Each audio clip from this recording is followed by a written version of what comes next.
Liver detox diets, fact versus fiction. Your liver is one of your hardest working organs. And one of the most important, after your heart and brain. Your liver not only helps with detoxification, but also regulates your blood sugar levels, manages your cholesterol, helps you digest food, and aids in blood clotting. Because the liver is a detoxification organ, it seems logical to support liver health with a liver cleanse or liver detox. These liver detoxification programs often involve supplements, herbs, enemas, cleanses, and juices.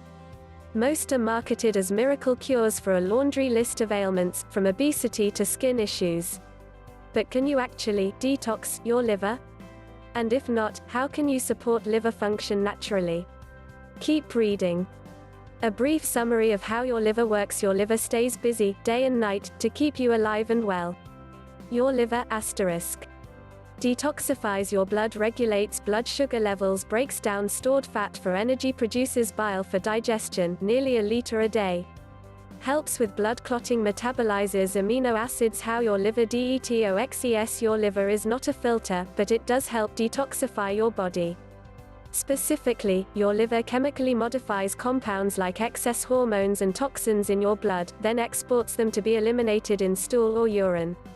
This is a common point of confusion. For instance, many folks are worried to eat beef or chicken liver because they believe toxins are stored there. But this just isn't true. Beef liver is one of the most nutrient-dense foods on the planet. And it doesn't hold onto toxins any more than any other organ. The liver doesn't store toxins like drugs and alcohol, but rather changes them. Then the liver ships the converted waste material, via bile, to your intestines *. From your intestines, the waste is either excreted as feces, or sent to the blood for elimination in urine. Again, the liver doesn't store any of this waste. Your liver also manages blood sugar, or blood glucose, like a pro via glycogen. Glycogen is your storage form of glucose, and you store about 100 grams of it in your liver. When your blood sugar drops during, say, a fast, your liver breaks down glycogen into glucose and releases it into your bloodstream.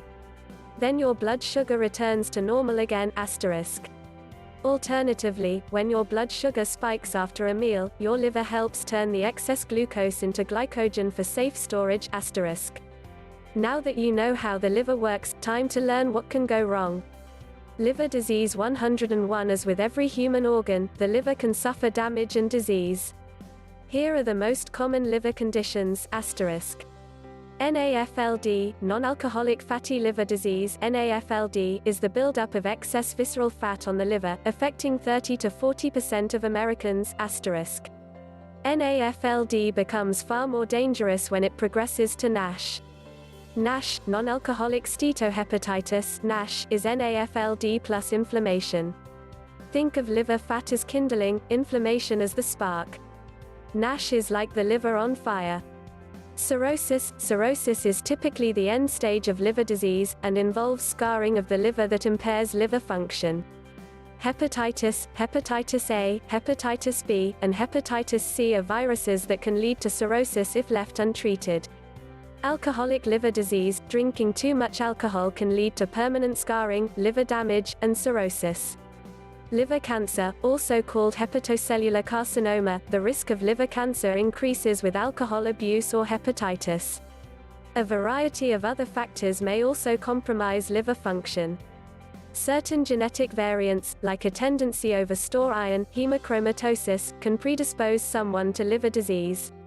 Taking drugs like acetaminophen, Tylenol, can also harm the liver. 4 ways to tell your liver isn't functioning properly without medical guidance. It can be difficult to detect liver problems. In fact, even advanced liver disease often has no outward symptoms. See your doctor if you think your liver isn't working properly. Below are some tests they might run, as well as symptoms they might ask you about. Number 1, blood testing. It's good to regularly monitor the key biomarkers of liver function. Alanine aminotransferase (ALT) and aspartate aminotransferase (AST) are often referred to as your liver enzymes. Elevated ALT or AST levels can indicate, non-specifically, that something is wrong with your liver.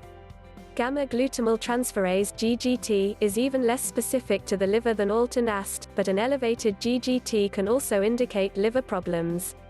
If any of these markers are elevated, follow-up testing is advisable. Number 2, ultrasound. If your liver enzymes are elevated beyond the normal range, your doctor will probably suggest ultrasound imaging to test for fatty liver. An ultrasound is a fairly non-invasive test used to diagnose liver fat or liver damage. Alternatively, the doctor may order a CT scan or MRI to check for lesions on the liver. Number 3, liver biopsy. The liver biopsy is the gold standard test for diagnosing liver disease. It's quite invasive, however, and entails inserting a long needle through your skin and into your body. Fortunately, doctors can often make a diagnosis without a biopsy. Number 4, symptoms of liver disease. Generally, you shouldn't rely on symptoms to gauge liver health. You can be asymptomatic with a very unhealthy liver. Nonetheless, look out for the following potential signs of liver disease or dysfunction.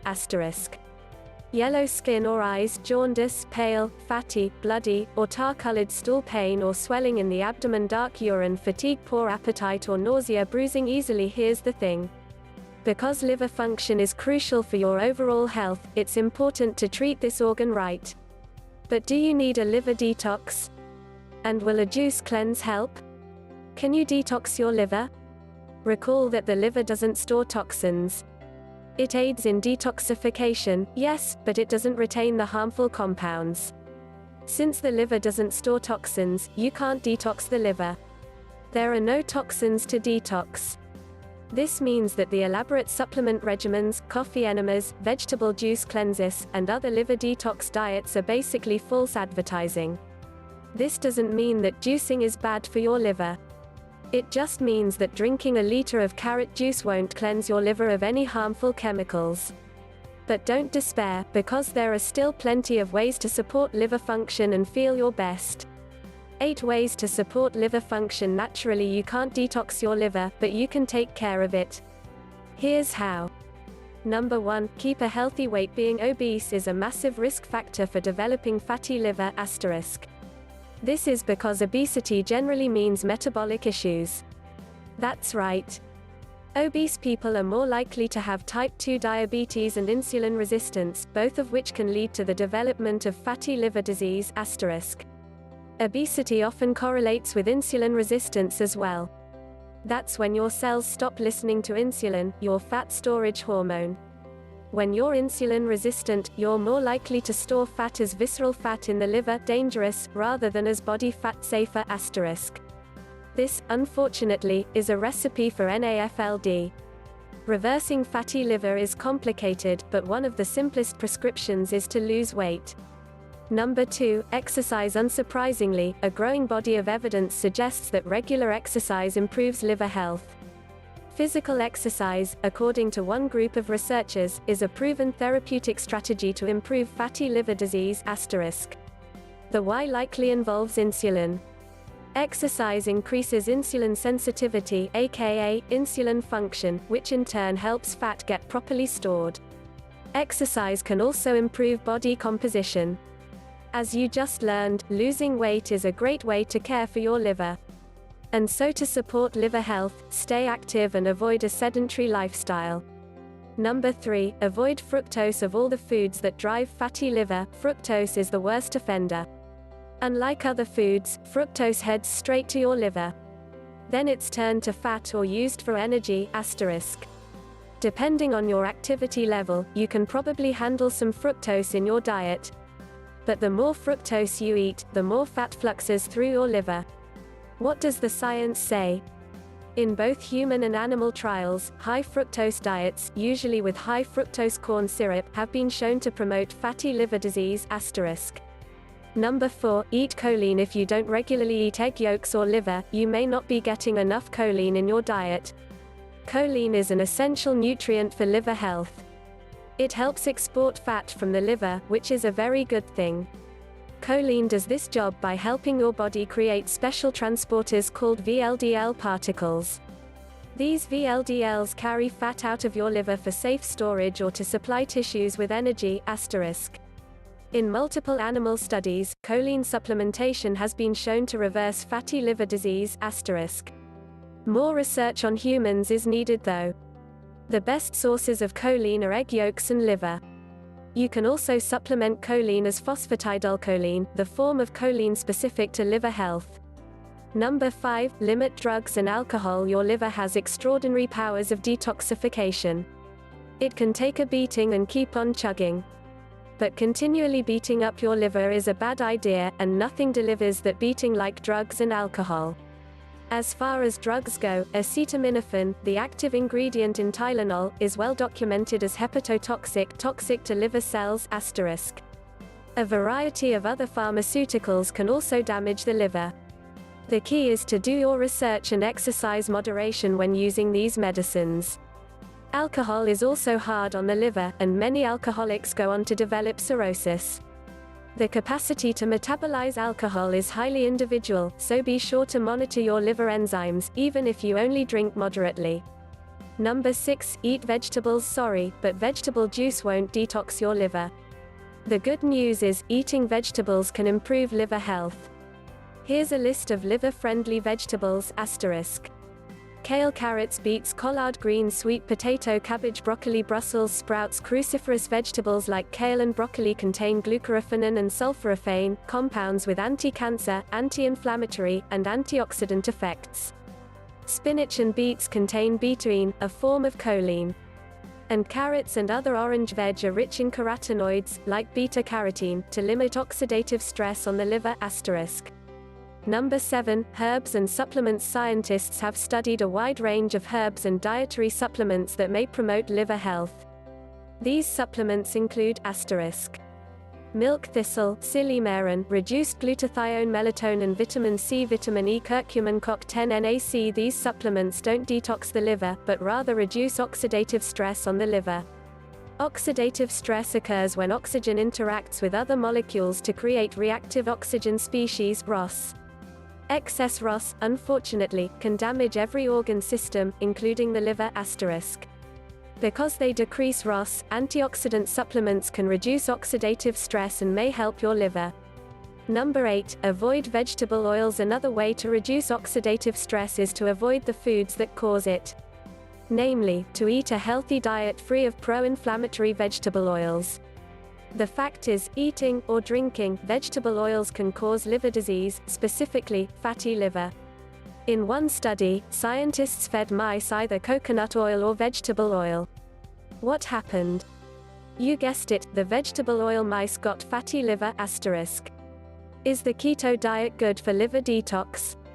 The keto diet has been shown to support healthy blood sugar and insulin levels in a wide range of populations ***. This matters because obesity and insulin resistance are central to the development of fatty liver. High-carb diets are one major cause of these metabolic issues **. Low-carb diets, on the other hand, can reverse long-standing metabolic disorders.